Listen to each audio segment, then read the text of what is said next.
Jelaras Indonesia. Nah dipun kemarakan dipun lagon Kelinci Ucul garap gamelan Bali Pak Kangko. Nggih. Ugi saking anu Mas Gareng. Nggih. Saking Pak Zani Pari Kediri ugi monitor. Derek Bungon terima kasih Mas Ngadinu. Pondok Ungu penggemar berak ngebiar malih Mas Kangko. Nggih. Nah, besok tasih ngebiar malih wonten ing Semarang. Ajeng wonten Jombang Mas Ngadinu. Iya sebut Kelinci Ucul. Ya. Mas Tulus Cikarang. Jawa Barat ugi monitor, Pak Nuwun. Ya. Ya terus Mas Heng. Kelinci Ucul. Nggih. Di Barat Gamelan Bali. Sinten ing abade? Ana Budwi, ana sapa jenenge kuwi Mbak Wiwi Rawati juga ada Mbak Retno Cumpe. Ya. Ya toke ini Digayengke wong iki cara Bali, Pak. cara Bali. Khas Jelaras. Ya. Monggo. Penaturaken sedaya pamirsa ing wonten ing Maguan uga ing wonten ing luar kota juga luar negeri yang pada malam ini menyaksikan lumantar live streaming di Jelaras Indonesia. Penonton mencapai 2000 lebih pasang mata Mas. Ya. Moga pun garap Kelinci Ucul gamelan Pulau Dewata. Yuk.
Dangdut para mangga.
Jul.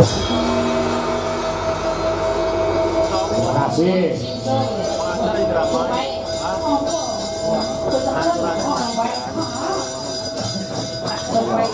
Oke, tasih tunggal Mas pamundhutipun. Mereka saking Batia yang mapan wonten Singapura. Nuwun lagon pujaning sih, pujaning sih gamelan kok iso.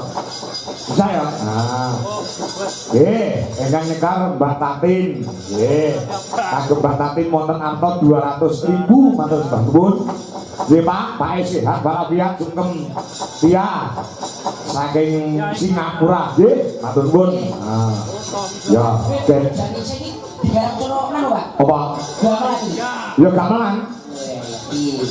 Ah sing disuwun Mbak Tatin niki ana arta 200.000 ning dikancani karo Mbak Mayang karo Mbak Wanda.